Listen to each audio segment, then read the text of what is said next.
할렐루야. 아, 한 달이 다 돼가지고 하는 것도 없이 되게 바빠요. 오늘은 이제 이 중동 전쟁 뭐 이런 정세, 세계 정세 이런 거를 또 보고 또 제가 기도를 또 이렇게 이제 26년부터 조금 더 힘내서 하다 보니까 아무래도 주님이 오실 때가 진짜 가까워진 것 같다. 네, 이거를 말할 수밖에 없어요. 그럼 우리는 뭐 주님 올 때만 고대하고 기다리고 뭐 이 소식 저 소식 듣는 데만 몰두하고 있다가 주님과의 나의 관계는 생각지도 안 하고 그렇게 하고 있으면은 과연 무슨 도움이 될까? 이래가지고 사실은 이제 다른 제목으로 동영상을 찍어볼까 했는데 이틀 전에 갑자기 하나님이 이 감동을 주셨어요. 그래가지고 이제는 정말 이렇게 마지막이라고 생각을 할 수도 있을 수 있는 이런 시기가 아닌가 막 그러니까 이제 하나님 앞에 우리는 진짜 깨끗하게 이제 거룩한 그런 존재로 흠과 티가 없는 존재로 남아있기 위해서는 회개를 해야 되겠다. 그래서 회개를 잘하는 방법이 과연 무엇일까? 저는 이제 항상 얘기할 때 기도를 잘하는 법, 회개를 잘하는 법. 이런 것들을 많이 이제 이렇게 은혜를 이렇게 받다 보니까 이런 것이 그냥 자꾸 이렇게 떠오르거든요. 근데 회개를 잘하자. 예수님을 기다리는 사람들은 거룩하고 성결하고 흠과 티가 없는 정말 그 깨끗한 거룩한 신부여야지 주님이 데려가시지 않을까 그런 생각을 해요. 그래서 우리가 회개가 얼마나 중요한지 아시죠?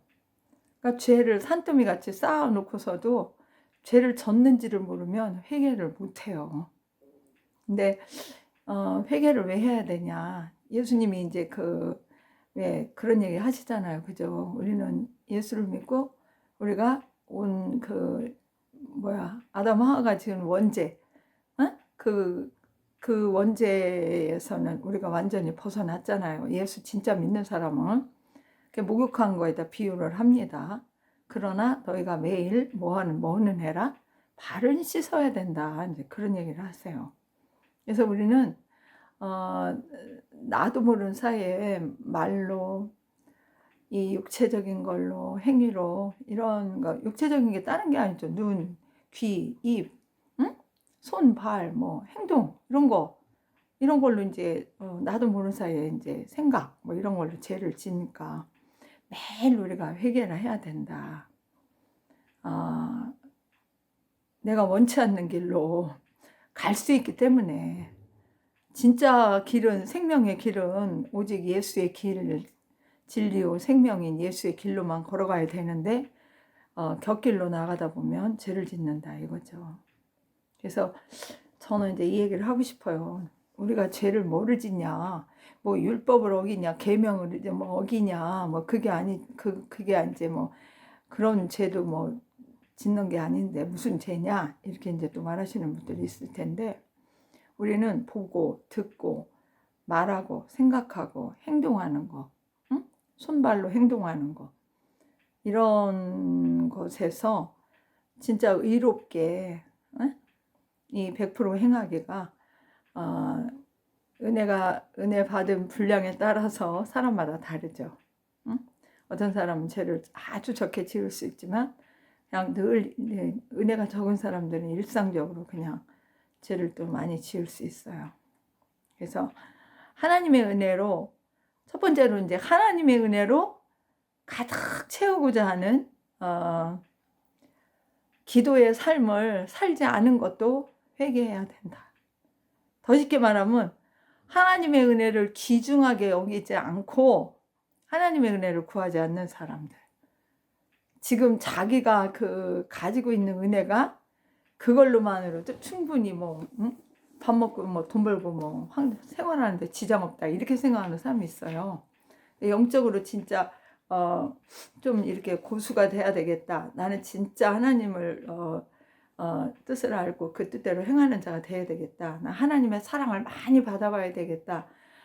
하나님의 성령의 선물도 많이 받아봐야 돼. 막 이런 게 있어야 되는데 그런 것이 없으면 어떻게 돼요? 기도를 안 해요. 근데 하나님 은혜가 그 얼마나 귀중한지 그 자체를 모르는 거야. 그러니까 모르니까 기도도 못 하는 거죠. 그리고 또 우리가 예수를 믿고 성령을 받으면 은혜를 또 구원받은 확증을 받기 위해서 은혜를 또 성령님이 또 역사를 해줘요. 그러면 그 뭐 한 번을 체험했던 두 번을 체험했던 뭐 어떻게 했던 간에 받은 은혜를 또 끝까지 유지하고 더 깊숙이 성숙된 그 과정으로 들어가야 되는데 그런 거를 또 안 해. 응? 그러니까 이게 참 그걸 갖다 죄라고 그냥 확정하기도 참 그런데 나는 이제 뭐를 그 죄라고 말하고 싶냐면 하나님의 은혜를 귀중하게 소중하게 여기지 않고 그거를 찾지 않고 그거를 받으려고 노력도 안 하고 하나님이 볼 땐 참 슬플 것 같아요. 그래서 하나님의 은혜의 선물 받기를 어떻게 한다? 열정적으로 구하지 않는다. 그리고 또 뭐를 하는 거야? 이 하나님의 은혜의 선물을 받아서 결국은 하나님과 나와의 그 완전한 그 진짜 은혜를 나누는 관계가 돼야 되는데 그런 관계가 되지도 않았는데도 은혜를 안 구해. 참 나는 수많은 크리스찬들을 만나봐도 너무나 웃기는 거야. 왜 은혜를 안 구할까? 은혜가 뭔지를 몰라. 은혜를 말하는 사람 보면 신기하게 여겨. 근데 저는 자기는 구해서 가지려는 생각을 또 안 해. 너무너무 마음이 아파요. 그래서 하나님 은혜의 선물은 하나님과 만남, 소통의 관계를 트는데 더 힘이 되게 하신다 이 말이에요. 인간의 모든 문제를 해결받는 근본적 해결책이 이 하나님의 은혜를 깊숙이 많이 받는 건데 그거를 이렇게 이제 모르기 때문에 구하지 않는다는 거죠. 응? 우리는 이런 것도 어떻게 해야 된다. 하나님 그동안 내가 신앙생활하면서 하나님 은혜를 소중히 여기지 않고 잃어버리는데 신경도 안 쓰고 구하지 않은 거 용서해 주세요. 이것도 회개해야 되고 두 번째로 하나님 중심으로 중심의 삶을 살지 않는다는 거죠. 그러니까 하나님은 인간의 어디를 보신다고? 마음의 중심을 보신다고 그래요. 응? 성경에 보면 그렇게 나와요. 그러면 내 마음속에 하나님이 우뚝 그 자리 잡고 이렇게 중심에 계신다면 자기 뜻대로 뭐든지 할까요? 자기 마음대로 하겠냐고요. 매사를 주님께 묻고 응답받고 주님의 뜻대로 살고자 하는 삶을 살겠죠. 근데 하나님이 중심에 없는 사람이 너무 많아. 왜? 하나님은 언제만 자기 어려운 일만 생기면 그때만 이렇게 도움받는 하나님? 그거는 진짜 아주 수준 낮은 신앙이에요. 하나님의 도움이 있건 없건 내 마음속에 나는 모든 걸 하나님께 묻고 응답받고 그분이 기뻐하고 그분이 좋아하시는 뜻대로 나는 그렇게 살겠다 이런 이제 각오를 갖고 하나님을 진짜 중심에 모신 사람이 진짜 하나님의 복도 받고 하나님께 인정도 받고 그런다는 거죠. 그러니까 이제 하나님이 그 마음의 중심에 계시지 않으면 누가 있어요?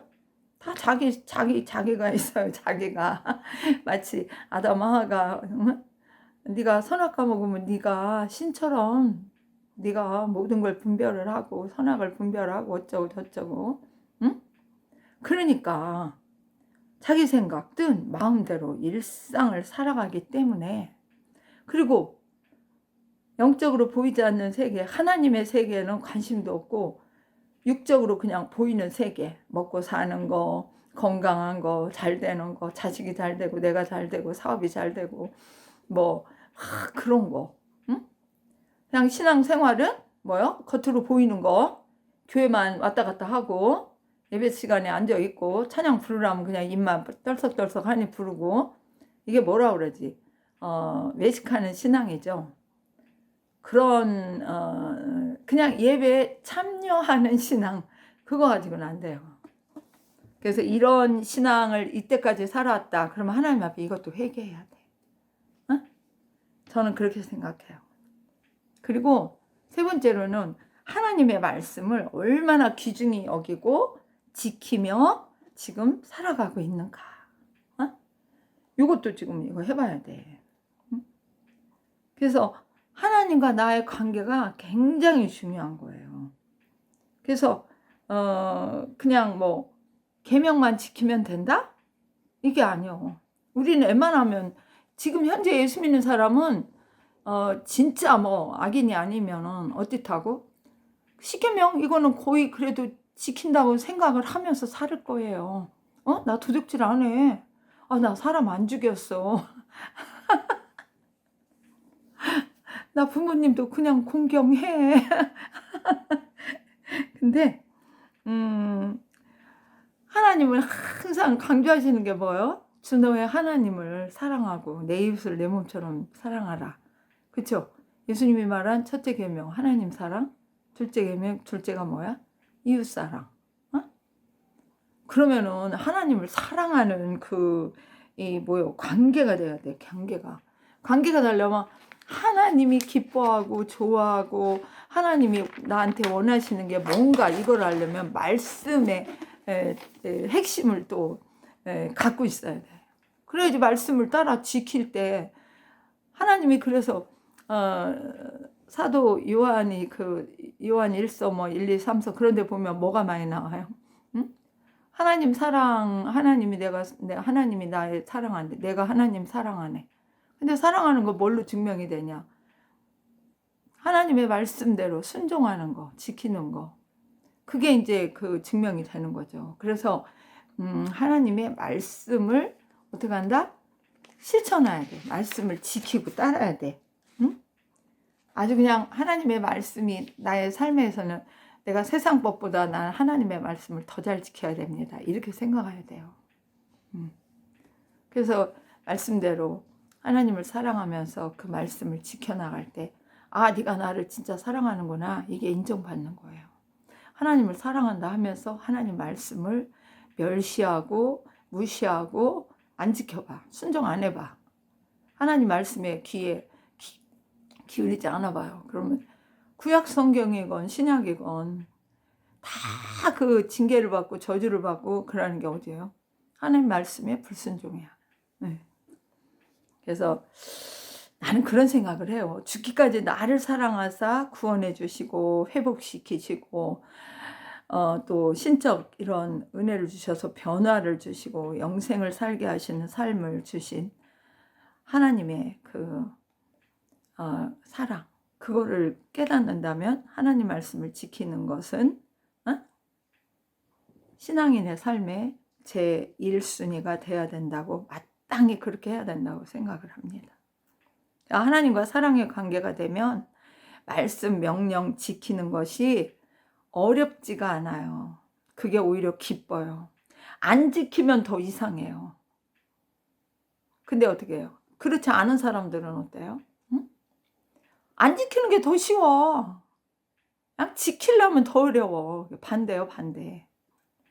그래서 하나님과 사랑의 관계가 되는 것도 하나님의 모든 말씀의 명령에 순종하는 것하고 굉장히 깊은 연관관계가 있다. 나는 이렇게 말하고 싶습니다. 그리고 네 번째 또 뭐를 회개를 해야 될까? 기도를 잘못한 거, 이거를 또 회개를 해야 돼. 야, 기도 안 하는 사람도 있는데 뭐 기도를 잘못했다고 또 회개를 해. 이렇게 말하시는 분이 있겠죠? 자, 이 영상을 보시는 분은 기도를 어떻게 하고 있습니까? 전 그거를 좀 궁금해요. 왜 기도를 잘해야 되냐? 우리가 이때까지 지금 몇 가지 설명을 했는데 내가 하나님의 말씀대로 지키고 살고 사랑하고 그 안에서 주님과 함께 동행하고 의지하고 이렇게 산다면 자, 기도도 어떻게 될까?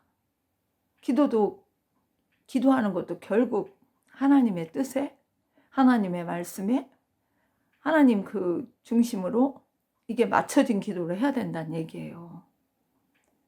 근데 대부분 이거를 정확하게 깨닫지 못하면 어떻게 돼요? 기도는 맨 내가 육적으로 여기 사는데 현실적으로 환경적으로 보이는 거, 내가 지금 겪는 어려움 그런 거에서 잘 되기를 바라고 막 이런 기도를 되게 많이 하잖아요.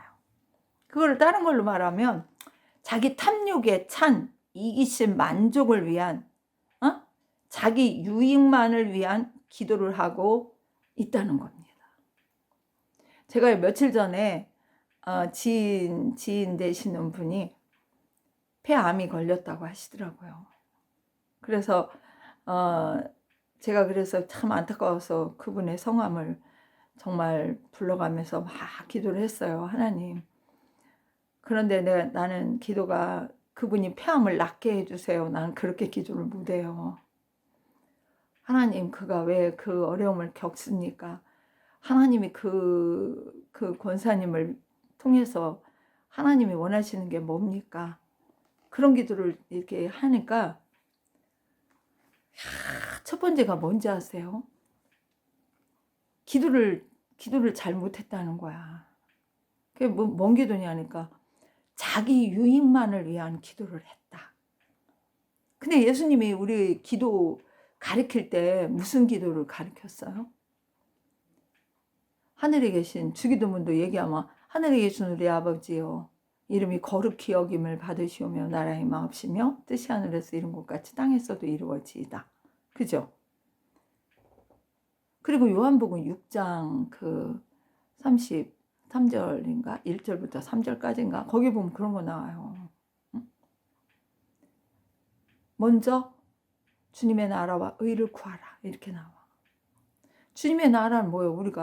난 이 땅에 사는데 뭐 주님의 나라를 구하냐 이렇게 하지만 주님의 나라라는 건 내가 주님 앞에 통치를 받는 자가 되는 거를 원하는 거야. 그건 뭐야? 내가 은혜를 받아서 하나님이 나를 다스려주는 다스림을 받는 내가 주님의 나라가 되어서 통치를 받는 그런 자가 되기를 원하고 그 다음에 하나님의 의를 구한다는 게 하나님의 의는요. 하나님은요 죄악을 되게 싫어하세요. 더러운 거 싫어하세요. 그래서 불의와 짝하고 악을 행하고 일하는 거 굉장히 싫어하세요. 그러니까 하나님의 나라가 되는 사람은 악을 행할 수가 없어요. 사실은. 왜? 하나님의 통치를 받으니까 성령의 인도를 받으니까. 근데 그게 안 돼. 하나님의 나라가 임하지가 않아. 그러면 어떻게 되는 거야? 물론 하나님의 나라가 지금 천국에서 이루어지고 있지만 천년 왕국 되면은 또 이 땅에서 천년간은 메시아 왕국이라고 해가지고 그게 또 이루어질 수 있어요. 그러나 우리는 예수님이 뭐라고 했어요? 내 나라는 천국이 어디 안에 거한다? 너희 안에 거한다. 이렇게 하잖아요. 예수를 믿는 사람은. 그럼 그게 주의 나라거든. 그 주의 나라는 주의 통치를 받는 자거든. 그러니 정말 하나님의 뜻, 하나님의 은혜를 받아 통치를 받고, 응?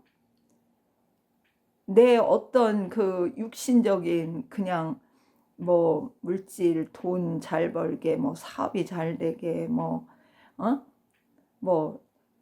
설명하려면 많죠. 좋은 학교를 들어가고, 우수한 성적을 누려 공부를 잘하고, 하나님과 관계된 하나님 나라의 통치받아서 이렇게 하려는 영적인 그런 문제는 다 배제를 시키고 다 뭐만 하는 거야.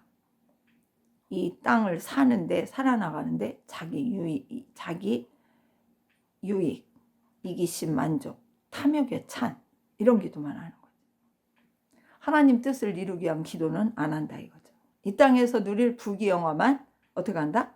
추구하는 기도. 이런 기도를 하고 있어요. 이게 거의 이런 기도를 엄청 많이 하죠. 근데 주님은 뭐라고 그래? 하나님의 영광, 나라, 의. 응? 이런 기도를 하라는 거죠. 이거를 먼저 기도하면 내 문제는 다 해결이 된다. 일용할 양식을 위해서도 기도를 하라고 그랬죠. 자, 먼저 하나님 나라와 의를 구하면은 일용할 양식을 굶겨 죽이겠냐고요. 하나님이 안 주셔서. 우리는 참 이런 거 많이 생각을 해봐야 돼요.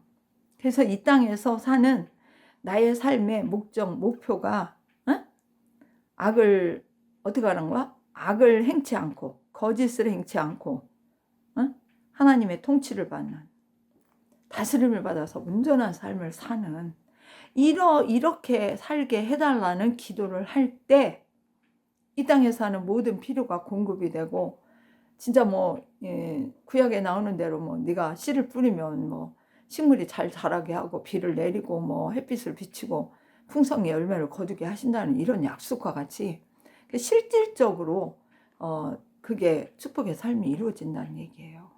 근데 그런 기도를 안 하는 거야. 그러니까 기도를 잘못하는 거야.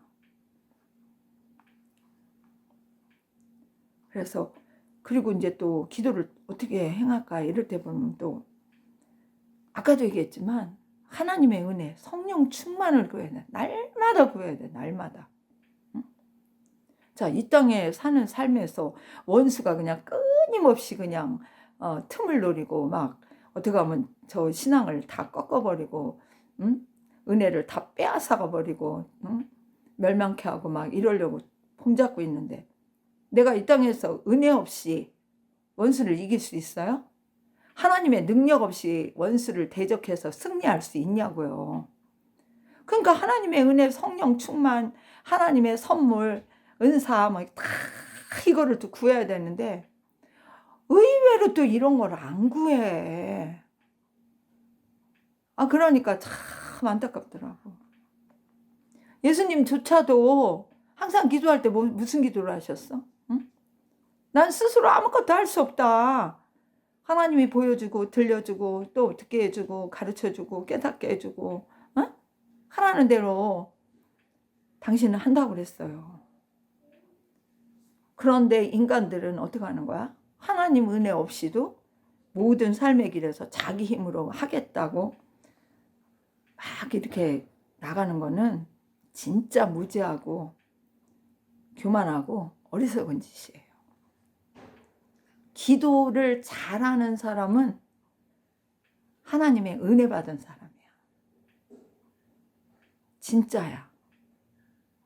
기도를 참 하나님의 그 말씀대로 하나님의 그 뜻대로 이렇게 하는 기도를 못하는 사람은 이미 분별도 지혜도 부족한 사람이에요. 자, 그래서 이런 기도를 내가 지금 하고 있나 못하고 있나 이런 것도 회개를 하세요. 난 이런 기도를 못했다 이적지. 수십 년 신앙생활 하는데 이런 것도 못하고 맨날 그냥 우리 자녀만 잘 되고 그 앞길을 축복해주고 시험에 잘 붙게 해주고 여기까지 할게요. 그리고 5번째, 예배는 또 어떻게 드려요? 예배 잘 드리고 계세요? 하나님이 기뻐하는 예배 드리시냐고요.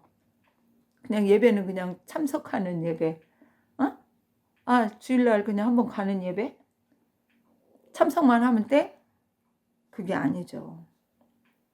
진짜 예배는 하나님께 경배하는 거예요. 찬양하는 거예요. 진짜 그분께 감사와 영광을 막 드리는 거예요. 그래서 교회 갈 때 어떤 마음으로 가세요? 응? 나 교회라도 오늘이라도 안 가면 하나님이 나 혼내킬 거야. 이래서 겨우 가나요? 가기 싫은데 그냥 가고 있습니까? 진짜 하나님의 은혜가 한 주일 살면서 감사하고 기쁘고 그 은혜가 하나님과 동행하고 이러면은 예배 드리는 장소에 나갈 때도 정말 감격스럽고 찬양이 흘러나오면은 그냥 성령의 감동부터 오고 기쁘고 감격이 되면 눈물도 나오고 감사가 넘쳐 나오고 예배 시간 늦기 전에 빨리 가야 돼. 그냥 어떤 사람은 30-40분 늦게 오는 인간도 있어. 그런 인간은 난 이상이야. 예배 왜 드리러 와? 막 그런 생각하고 싶어. 예배 시간이 막 갈망이 되고 이런 그 예배 모임에 안 빠지고 싶고 정말 이런 그 성령님께 감사 영광 그 감격하는 이런 예배가 돼야 된다고 생각을 합니다. 그러니까 예배 시간에 하나님께 집중하는 예배를 드리고 있나요? 그냥 오로지 가서 예배 시간에 자리에 앉으면 정말 내 생각과 마음은 다 하나님을 향하고 있고 막 그게 되냐고요. 이게 돼야 돼요. 안 되는 사람은 그 희한한 거야. 그냥 교회 가면 이거 예배 시간 언제 끝나? 스마트폰 뭐 안 본 거 뭐 떴나? 또 뭐요? 귀를 막고 마음 문을 닫고 그냥 목사님이 뭐 설교를 하던 누가 찬양을 하던 뭐 누가 특송을 하던 관심이 1도 없는 이런 예배 드리는 사람들은 진짜 회개해야 돼. 내가 하나님께 오늘 예배 자리에 나오게 하신 거 그 자체가 감사하고 하나님 은혜로 사는 거 이게 감사하고 그러면은 너무나인데 그런 온전한 신앙이 아니니까 자기 인생 돌아봐야 이건 내가 수고해서 뭐 직장 다녀 돈 벌어먹고 뭐 이렇게 해서 이거 나와주는 것만 해도 뭐 주님 감사해야 되는 거 주님이 오히려 감사해야 되는 거 아닌가요? 있다고 생각을 하고 있다면 그 사람 과연 천국에 들어갈 수 있을까요? 그리고 또 예배 시간에 막 졸거나 막 잠자는 사람 있잖아요. 졸다가 눈 뻘떡뻘떡 뜨는 사람이 있는가 하면 그러고 예배가 설교가 시작하면 딱 졸다가 설교가 끝나기 5분 전 되면 눈을 탁 뜨고 앉아있는 사람도 있더라고. 그리고 아주 어떤 사람은 막 또 코를 골고 자다가 또 쓰러졌대야. 어떤 사람은 그런 사람도 얘기도 하더라고. 막 예배 시간이 막 빨리 끝나기만을 바라는 막 이런 예배? 그리고 또 예배 시간에 또 뭐 있어?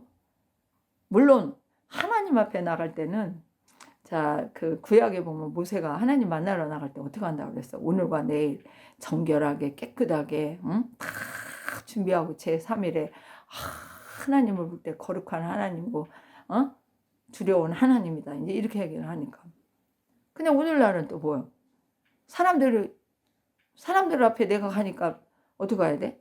옷도 막 멋지게 차려입고 온갖 반지 뭐 귀걸이 목걸이 뭐 잔뜩 치장하고 자 누구한테 보이려고? 하나님한테 나 이런 거 주셔서 감사합니다 이렇게 하고 나가나요? 아니면 사람들한테 난 이렇게 사는 사람이야 이거 보이려고 하는 거예요? 정말이지 예배 시간에는 마음과 중심과 생각이 어디가 있어야 돼? 하나님께 있어야 돼. 근데 자기가 멋지게 멋진 옷 입고 멋진 옷이야 뭐 그냥 원래 돈이 많아서 옷들이 다 멋지다 그러면은 뭐 깨끗한 옷 입으면 되는 거지.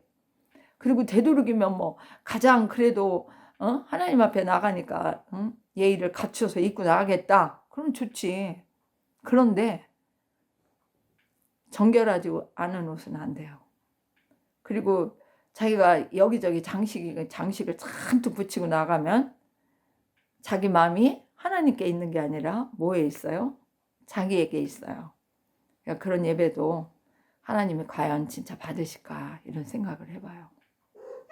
그리고 제가 여기서 한 가지 또 얘기하고 싶은 거 주일날에는 예배 후에는 되도록 다른 약속을 잡지 않는 게 좋겠다.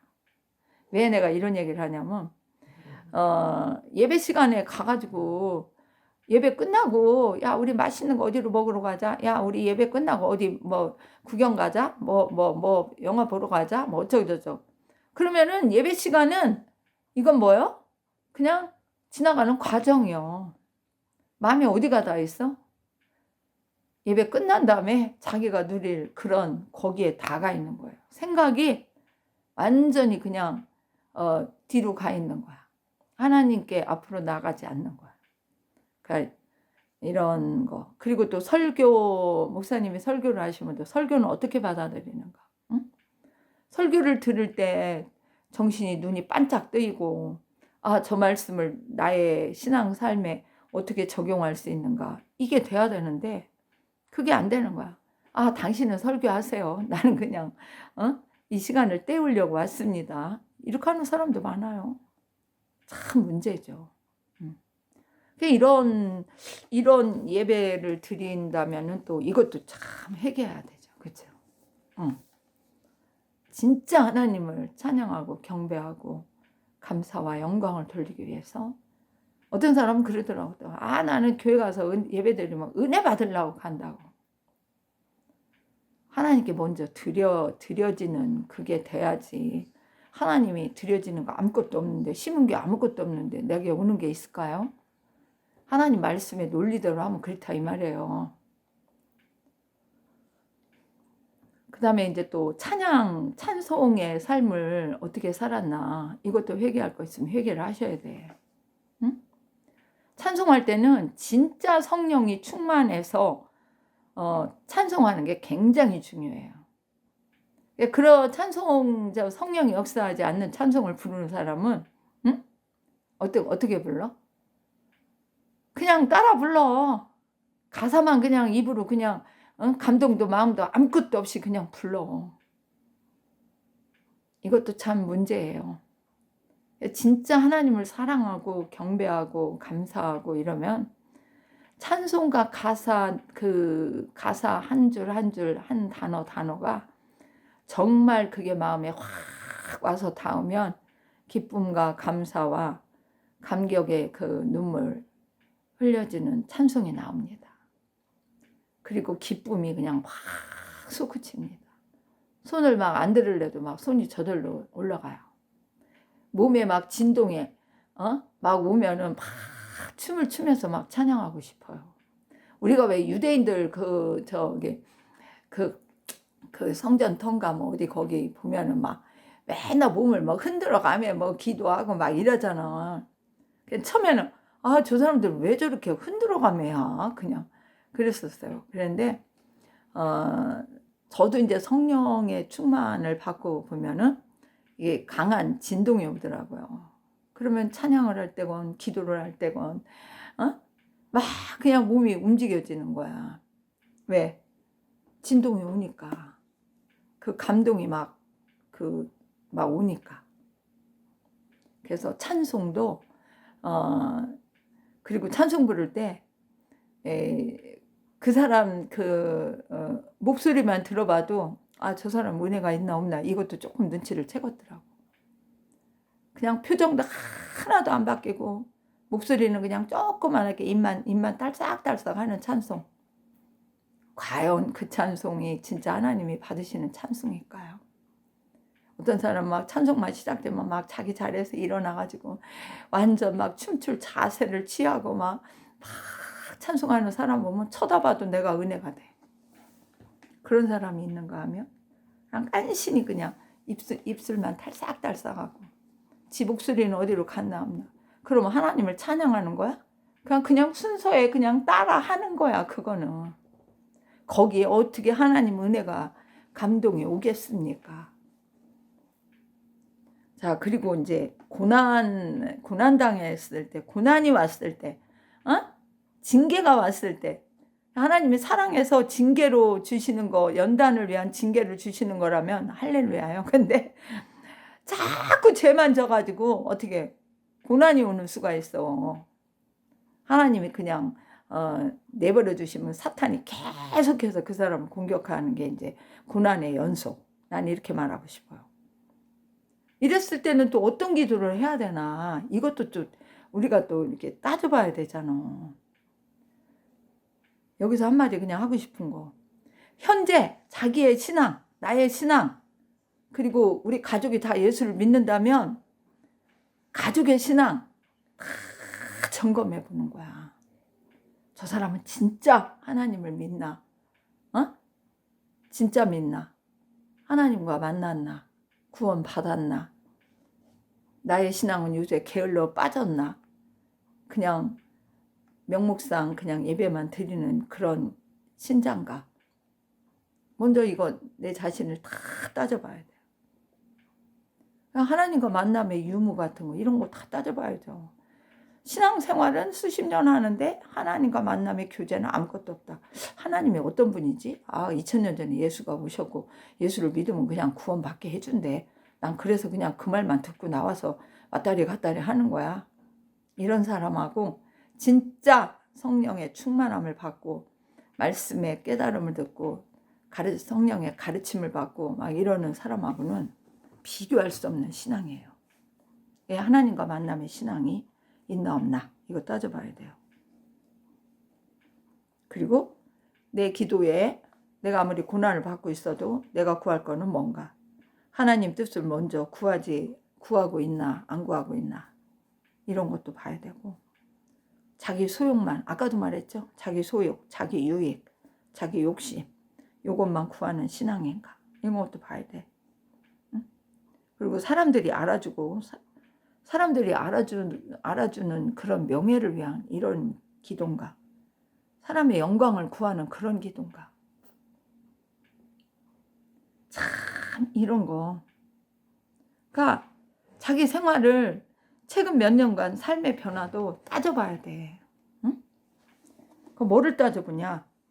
야, 내 물질 관계, 돈 관계 이런 게 다 빵꾸 났나? 돈전대가 빵꾸 났나? 터진 우물인가? 응? 그리고 건강이 점점 뭐 나빠지고 있나 좋아지고 있나 이런 거. 신앙이 전진이 아니라 후퇴하고 있나. 응? 하나님 사랑하는 마음이 자꾸 더 많아지나 적어졌나. 그리고 신앙생활을 하는데 부지런하게 하나, 주의 일이 자꾸 신경이 쓰이나. 그냥 뭐 나는 교회만 갔다 왔다 하면 돼. 뭐 헌금은 그냥 내라는 대로만 조금 내면 돼. 체면만 세우기 위해서 내면 돼. 또 뭐요? 또 뭐 있어요? 하나님을 사랑하는 이런 관계가 진짜 돼서, 근데 이런 게 점점 첫사랑을 잃어버리고 하나님 신앙을 떠나버리고 이런 신앙이 되면은 내 삶의 그 신앙의 삶의 이런 변화 이런 거를 살펴봤을 때 과연 하나님이 기뻐하시는 모습으로 변했냐. 야, 이거는 말도 안 되게 진짜 나락으로 떨어지는 거네. 그러면 당연히 고난이 와. 왜? 그런 사람은 자꾸 죄를 짓기가 쉽거든. 죄 지면 누가 딱 쳐다보고 있다. 누가 딱 집어요. 원수마귀가 즉시 그냥 참소합니다. 그럼 하나님이 죄 있는 사람 회개 안 하면 그 사람 회개 기도 안 하는데 그 사람 나 지금 뭐 아파 죽겠어요. 살려주세요. 막 이런다고 살려줄 것 같아요? 하나님 나 지금 망해가고 있어요. 아이고 나 회개도 안 하고 뭐 사업 망했다고 뭐 이거 뭐 살려달라고 뭐 이런다고 살려주실 것 같냐고요. 다른 거는 다 지혜롭게 생각하는 거 하면서 왜 신앙은 지혜롭게 따져보고 생각하지 않는지 난 그게. 그래서 그런 사람들은 종교인이야. 나는 그냥 기독교 신자 이렇게 하는 사람들이라고요. 진짜 주님을 만난 사람들은 내가 진짜 주님의 뜻대로 지금 사나 안 사나 이게 더 관심이 가는 거야. 돈 버는 것보다, 직장 생활을 하는 것보다. 그러니까 달라지죠. 그래서 오늘 나의 신앙 점검을 알아봐야 돼. 나의 삶의 그 최고가 누구냐? 하나님이구나. 응? 난 하나님 편이야. 돈, 건강, 가족 이거 둘째야. 이런 사람은 최고요, 최고. 근데 그냥 뭐 다 돈, 건강, 가족 이것만 잔뜩 차지고 하나님은 맨 후순위? 그런 사람에게 하나님이 책임져 줄까요? 그리고 또 이 고백이 꼭 나올 수 있어야 돼. 바울처럼 내가 죽든지 살든지 누구의 영광을 위해? 우리 주 예수 그리스도의 영광을 위해, 하나님의 영광을 위해. 내가 살아도 죽어도 예수. 이게 입에서 술술 나올 사람이면 그래도 웬만한 괜찮은 신앙이라고 생각을 해요. 그 다음에 헌신과 충성 이런 것도 제대로 하고 있나, 이것도 또 우리 점검을 해봐야 되죠. 그죠? 헌금은 누가 하는 걸 하나님이 받을까요? 은혜 받은 사람이 자원하는 마음으로 드리는 헌금을 받아요. 이거 명심하세요. 난 믿음이 없어. 근데 돈을 많이 벌어. 그래서 11조를 그냥 나는 꼬박꼬박 낼 거야. 응? 그래서 우리 교회에서 11조를 제일 많이 나는 사람이 될 거야. 암만 이렇게 하고 11조 많이 갖다 내도, 자, 그 사람 신앙이 하나님이 받으시는 그런 믿음이 아니고 자기 명예를 위해, 자기 이름을 위해서 헌금을 낸다면 하늘나라에는 아무것도 기록이 안 될 거예요. 그리고 뭐 주님의 교회에서 뭐 또 뭐 봉사하는 일이든지 뭐든지 하고 싶은 열망이 있고 열의가 있으면 하세요. 억지로 하지 마세요. 저는 그렇게 말하고 싶어요. 진짜 은혜를 받은 사람은 일을 하게 돼 있어요.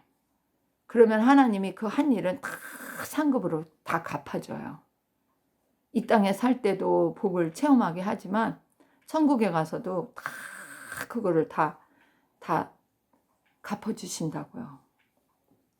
그러니까 그냥 뭐 교회 뭐 일 조금 뭐 봉사하면서 온갖 불평 불만만 얘기하고 딴 사람 뭐 헐뜯기나 하고 뭐 어쩌고 저쩌고 그렇게 하면서 하는 거는 아무런 도움이 없어.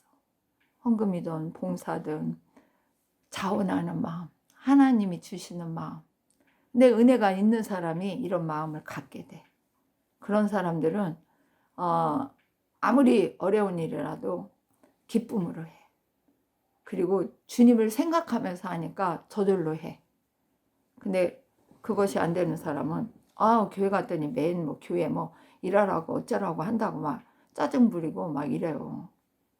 그런 사람은 굳이 하라고 할 필요가 있을까요? 그런 사람은 우선 신앙을 좀 이렇게 온전하게 더 은혜 속으로 또 깊이 체험하게 그런 방향으로 나가는데 힘을 써야지, 저는 그렇게 생각을 합니다.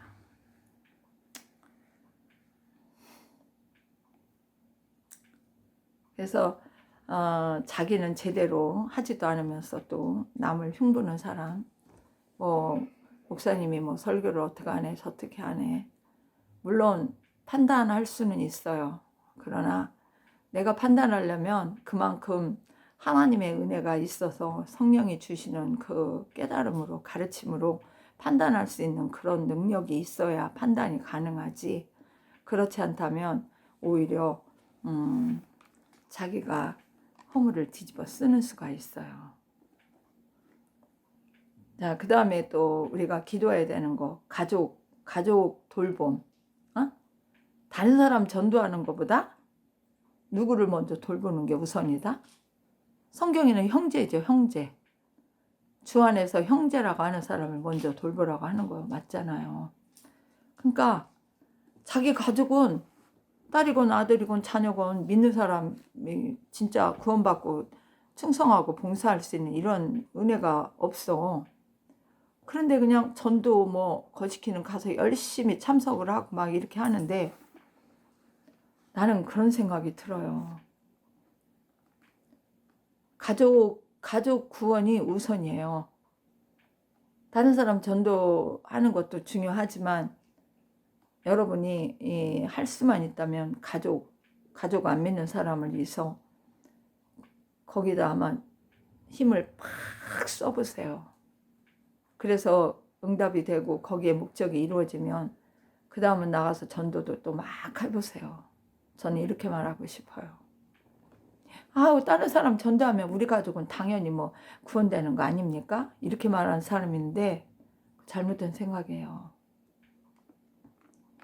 그래서 이 가족이 정말 영혼 구원을 받았는지 안 받았는지 이런 거 교회만 다닌다고 해서 또 다 믿으면 안 돼. 어렸을 때는 교회 따라다니다가 저 사춘기 이후에 가면 다 교회 안 다니고 저 고등학교 가면 공부한다고 안 가고 대학 공부한다고 안 가고 대학생 되니까 뭐요? 그렇게 믿음 좋던 사람이 뭐 대학교 가니까 뭐 천주교 가서 뭐 세례를 받네 이름을 바뀌네 이런 정치인도 있었잖아요. 그러니까 영혼 구원 이게 진짜 받았나 안 받나 이런 것들을 잘 살펴보고 판단해보고 그러니까 신앙 유지를 잘 하고 있나 이런 것도 다 보고 그렇게 해야 돼요. 아니 내 가족이 뭐 이단에 빠졌어. 그러면은 여러분 눈에 눈물 안 나와? 진리에서 벗어났어. 거짓 신앙이야. 왜곡된 교리로 막 판단하고 지 뜻대로 막 판단하고 거짓된 신앙 거짓된 신앙 맨 뭐 목사님이 어떻고 뭐 교회가 어떻고 뭐 권사가 어떻고 맨 그냥 남만 그냥 뒷담화만 잔뜩 하는 신앙 되면은 그럼 그 뒷담화로 자기를 또 바라다 봐야 되는데 자기는 안 봐. 그러니까 외식 신앙이 있으면 안 돼요. 겉으로만 그냥 신앙인인 척. 예수님 뭐라 했어? 바리새인 서기관. 그 사람들은 진짜 예수님을 못 만났어요. 끝까지. 그래서 오늘날 유대인들의 많은 그 후손들이 바리새인 서기관 뭐 그 예수님 만나지 못한 그 후손들이 없을 것 같아요? 그래서 지금도 예수님을 안 믿어요. 그러니까 겉치장식 신앙. 예를 들어 신앙을 옷이라고 친다면 옷을 입었다 벗었다 하는 사람. 교회 갈 때는 입어. 신앙인인 척. 갔다 오면은 싹 벗어. 아니 교회 대문만 나와도 싹 벗어. 그러니까 자기 감정 따라 자기 느낌 따라 신앙이 막 바뀌는 거야. 그러니까 이런 사람이 과연 신앙이 있는 사람일까? 이런 생각을 해요. 진짜 예수를 만난 사람은 그리고 막 교회를 막 또 떠나잖아. 떠나. 많은 주위 그 지인 신앙인들 얘기 들어보면 믿다가 떠난 가족들 있다고 하더라고. 자녀들이 있다고 하더라고. 그러면은 왜 떠났을까? 떠난 이유를 또 분명히 또 주님께 물어야 돼. 본인한테 물어보고 주님의 도움을 요청하고 정말 나는 그래요. 교회 다니다 교회를 떠나고 막 뭐 상처받았네, 뭐 받았네, 뭐 막 물론 지도자급들이 잘못해서 진짜 더러운 것들이네. 난 이 교회 못 다니겠네. 이럴 수도 있어. 근데 그 사람이 진짜 예수를 만난 사람이면 떠나기 전에 반드시 주님한테 물어야 돼. 하나님, 난 여기 교회 지도자들이 이런데 나 여기 계속 다녀야 돼요. 나 다른 데로 가고 싶은데요, 예수님. 이게 물어보고 기도해야죠. 그러면 야, 너 여기서 열심히 저 지도자들을 위해서 기도하면서 견뎌라. 내가 너를 저기 하겠다. 이렇게 하면은 거기서 견뎌야 돼. 가라고 하면 가야 돼. 그런데 뭐야? 하나님께 물어보지도 않고 자기 뜻대로 그냥 교회를 싹 끊어. 나 오늘부터 교회 안 나와요. 이렇게 탁 끊어버려. 하나님한테도 교회도 이제 그러면 교회 안 나가는 게 그게 문제가 아니라 하나님을 떠난다는 게 그게 더 큰 죄거든. 그게 더 큰 정말 어려움 겪는 그런 계기가 되는 거거든요. 그래서 교회를 떠나가는 그런 사람들은 저는 그래요. 진짜 예수를 만난 사람이면 하나님의 인도를 받아서 기도를 해서 응답을 받아서 그 사람이 위로받고 상처를 받은 교회라면은 하나님의 은혜로 회복이 되게끔 이렇게 역사하는 대로 또 인도를 따라갈 수 있어. 그렇지만 그 신앙이 하나님 중심이 아니고 사람 중심, 그냥 사람에게 그냥 초점을 맞추고 자기 전도한 사람에게 더 초점을 맞추고 또 뭐 그냥 교회 가서 뭐 저기 뭐 그 지도자들 그런 사람들에게 초점 맞추다가 그 사람들이 하는 약점이나 뭐 단점이나 이런 거 딱 보면은 또 열받는다고 또 상처받고 또 그 신앙 자체를 버리는 건 그걸 얼마나 어리석은 짓이에요. 그죠? 하나님을 못 만난 사람들이 하는 짓 중에 하나가 그겁니다. 저는 그렇게 생각해요. 이단에 빠지는 사람은 또 뭐예요? 이단에 빠지는 사람. 이것도 하나님을 제대로 못 만난 사람들이야. 왜? 아니 성경을 읽고 기도를 하고 하나님을 제대로 만난 사람이 이단에 와서 요렇게 꼬시고 저렇게 꼬신다고 해서 그거 분별을 못해요? 그러니까 분별할 수준들이 안 된 사람들인 거야. 아이 교회 장로를 하면 뭐하고 목사를 하면 뭐고 뭐 권사를 하면 뭐해. 이 신앙 하나를 분별할 줄 모르는 은혜가 없는 거지. 분별의 능력이 없는 거지. 말씀을 분별하고 성령으로 진짜인가 거짓인가 이거를 분별을 못하고 해석하는 그 모든 것들을 분별을 못하면 넘어간다고요. 그러니 우리 가족 가운데 누가 지금 구원의 반열에 들어있나 안 들어있나 이런 거 하고서 만약에 떠나간 사람이 있으면 철저히 회개하시고 또 돌이키는 그런 기막힌 역사 기도를 하셔야 된다 생각을 해요. 그래서 이제 여러 가지 얘기를 했는데 그냥 결론적으로 좀 이렇게 얘기를 하다 보면 우리가 잘 지을 수 있는 죄가 뭐냐. 성도가 잘 지을 수 있는 죄. 자기도 운전하지 못하면서 뭐를 많이 해? 비난하고 정죄하는 죄. 이런 거를 많이 해. 근데 바울이 뭐라 그래요? 난 다른 사람들에게 다 판단을 받아도 어떻게 한다? 자기가 이렇게 그 죄로 인해서 그 죄악으로 인한 그런 판단 그런 받을 적이는 아니다는 거를 확실하게 말을 해요. 응?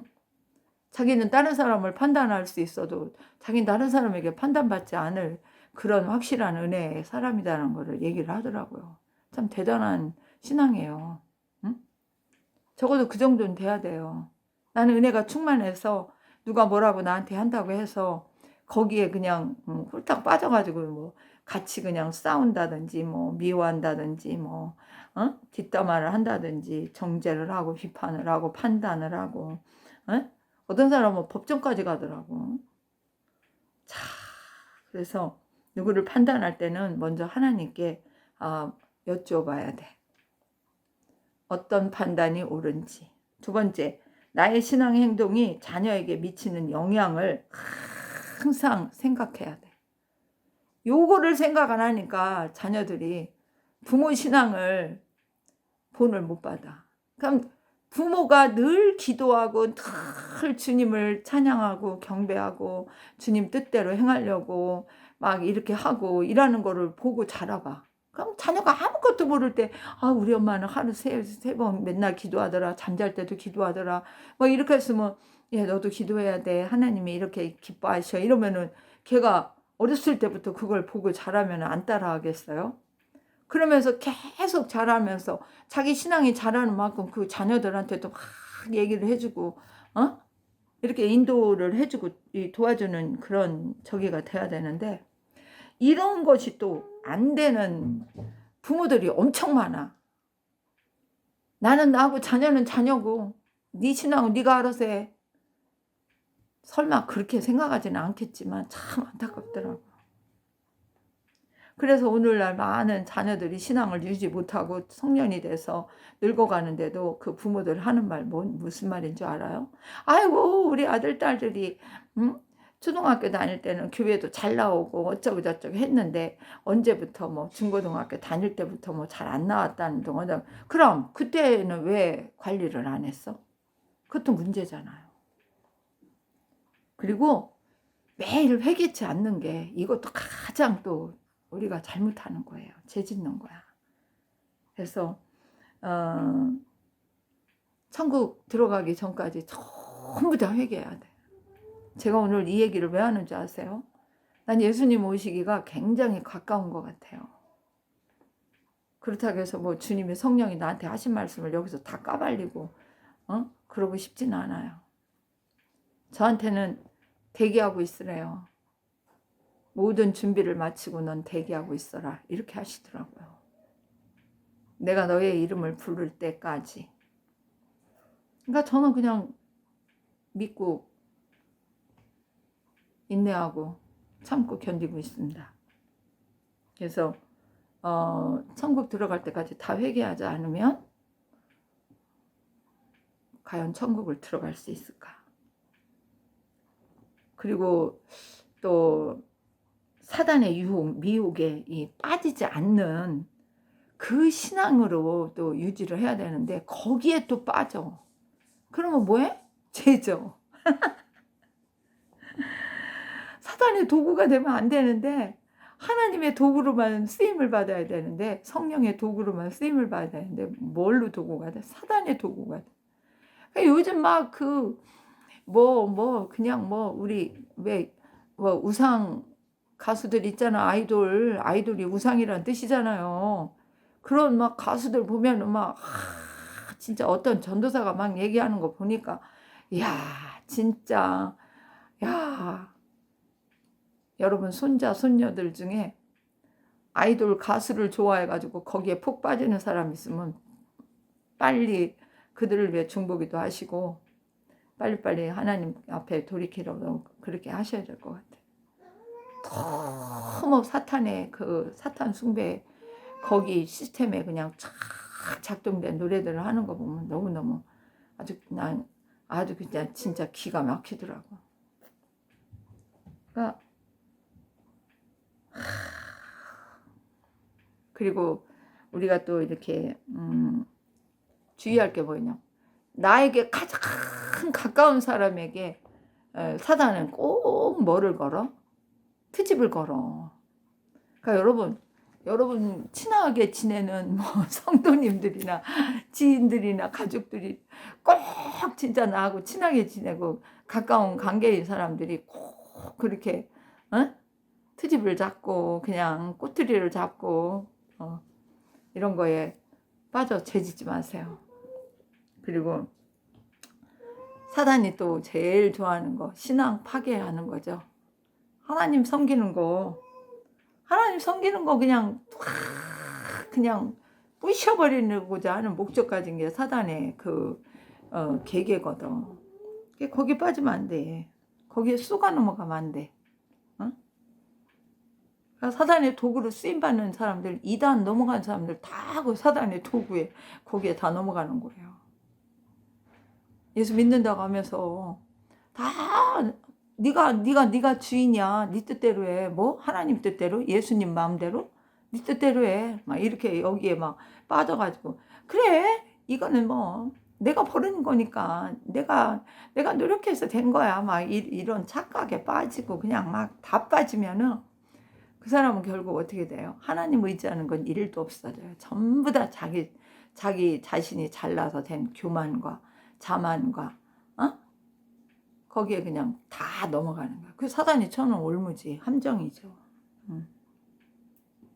그래서 나의 신앙이 내 가족들, 나 자신은 물론이려니와 내 가족들과 지인들과 또 교회 성도들과 신앙생활을 하는데 이렇게 도움을 주는 이런 영향력을 줄 수 있는 이런 신앙이 돼야지. 오히려 그런 사람들에게 뭐를 끼쳐? 나쁜 영향력을 미치는 이런 사람이 된다면 그 사람 하나님이 축복으로 인도하겠어요? 그러니까 그런 것도 다 우리는 죄라고 생각을 해야 돼요. 그래서 지혜가 없으면 그냥 분별이 없으면 자기가 그냥 신앙생활 잘하는 걸로 알아. 기도도 잘하는 줄 알아. 하나님 잘 섬기는 줄 알아. 난 직분 받은 대로 아주 잘하고 있어. 이렇게 이렇게 하다 보면 어떻게 돼?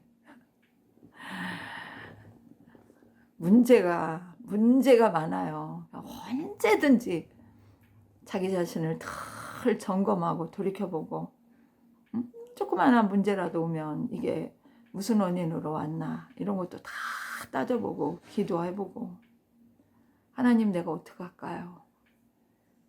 그리고 늘 주님께 기도하는 거, 성령 구하는 거, 말씀대로 말씀을 깨달아야 또 순종을 해요. 깨닫는 만큼 실행할 수 있어. 못 깨달으면 실천도 못해. 말씀대로 못 살아. 그러니까 그런 은혜를 충만히 구하고 하나님의 통치를 받는 이런 삶을 살려고 계속 전진을 하고 나갈 때 우리 주 예수 그리스도의 크신 은혜가 그 사람을 승리의 길로 이끕니다. 오늘 낮에 가서 기도를 하는데 주님이 용기를 주더라고요. 그러니까 주님이 오실 때가 다 됐대요. 그랬는데 이런 얘기를 하시더라고요. 내가 오는 걸 진짜로 사랑해서 나를 사랑해서 기다리는 자들에게는 못 참아서 못 기다려서 졸고 자고 이런 사람이 아니고 나를 정말로 기다리고 깨어 준비하고 예비하고 인내로 참고 견디고 기다린 자들은 내가 상을 줄 거다 이러더라고. 근데 무슨 상을 주냐? 면류관도 주신대요. 승리의 면류관. 근데 그 천국 광경이 쫙 보이는데 막 그 영광에 막 찬양을 막 그 소리가 막 울려 퍼지는데 상 받는 사람 이름을 호명하는 거예요. 근데 그 사람이 나오는데 전부 다 아주 빛나는 막 보석이 막 줄줄이 막 색깔별로 막 달린 드레스를 입고 막 착 쓰는 거야. 보좌 우편에. 하나님의 그 보좌 앞에서 딱 기가 막히더라고요. 여러분 그런 자리에 안 쓰고 싶으세요? 예수님 진짜 사랑하세요. 그리고 죄 짓지 말고 죄에서 그 선한 싸움으로 이기는 게 승리하는 거잖아요. 그래서 이긴 자가 주님을 사랑하는 자. 주님을 사랑하는 자가 딴 게 아니에요. 말씀대로 순종하는 자. 주님과 함께하는 자.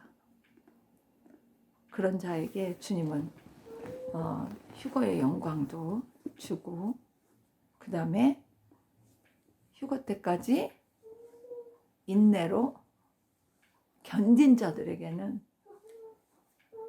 면류관도 쓰게 하는 상도 준다는 그런 은혜를 주셔서 제가 용기와 위로를 받고 오늘 이렇게 한 달이 다 돼가지만 유튜브를 또 찍어야 되겠네. 이래가지고 오늘 동영상을 찍는 겁니다. 글쎄요. 중동 전쟁이 어떻게 될까요? 글쎄 트럼프가 이란 대통령이 트럼프한테 종전을 하겠다고 그런 얘기를 했다고 그런 거 그 라나 방송이라는 그 집사님인지 권사님인지 그런 분이 그 방송을 하던데 이게 평화롭게 끝나면 잠시 동안 평화와 안전을 또 말하는 이게 생길 겁니다. 그러나 그 다음에 다시 또 확장되는 전쟁이 또 일어날 거예요. 저는 그런 생각을 해요. 그래서 주님이 또 저는 환난 전 휴거를 믿기 때문에 환난 전에 오셔야 된다면 이런 거대한 전쟁이 일어나기 전이든 직후든 이게 될 거고 그리고 또 많은 사람들이 적그리스도가 나타나기 위한 이게 그런 전쟁이 유발이다 어쩌다 그런 얘기도 하고 하는데 글쎄요. 휴거되는 사람은 적그리스도 얼굴을 안 봐도 돼요. 나는 이렇게 생각을 해요. 그러니까 끝까지 인내로 기쁨으로 주님을 기다리는 여러분들이 되기를 바랍니다. 그리고 흠과 티가 없는 정결한 신부가 돼서 신랑을 만나야 되잖아요. 자, 1시간이 넘었네요. 샬롬, 마라나타.